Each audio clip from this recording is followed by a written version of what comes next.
Abu Dhabi s'est lancé dans une course folle au développement. Ici, des quartiers entiers sortent littéralement du sol. La famille régnante s'est donné l'objectif de tripler la population de la capitale d'ici 2030. Une construction à marche forcée, logements, bureaux, mosquées, mais aussi des lieux culturels, comme le Nouveau Louvre ou l'Université de la Sorbonne.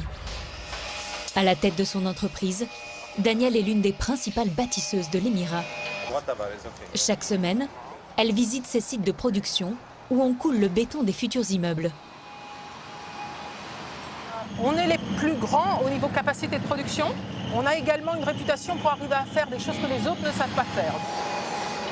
Le secret de sa réussite, proposer des gratte-ciel en kit. Un Lego, mais un Lego géant. L'usine fabrique de gigantesques plaques de béton. Ce sont en fait les murs des immeubles, déjà prêts à l'emploi, avec isolation, câbles électriques et tuyauterie intégrée. Quand ils arrivent, ils n'ont plus qu'à connecter les toilettes, les tuyaux.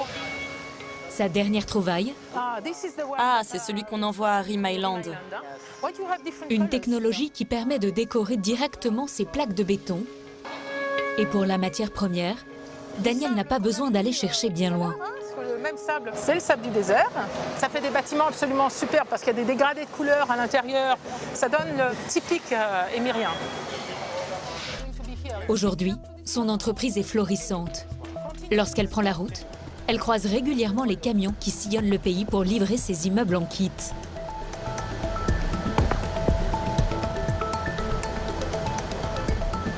Il y avait des convois comme ça partout dans l'Émirat? On en trouvera peut-être d'autres sur le chemin, mais... Ah bon? Dans tout l'Émirat, il y a vos camions qui... Il y a les camions qui livrent, oui, c'est sûr. Et dans le centre-ville d'Abu Dhabi, difficile de passer à côté de ces constructions.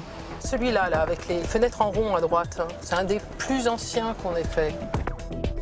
Ici, son entreprise a construit des centaines d'immeubles.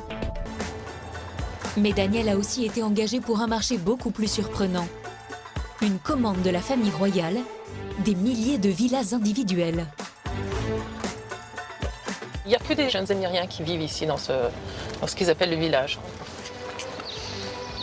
Donc c'est des belles villas de bonne dimension.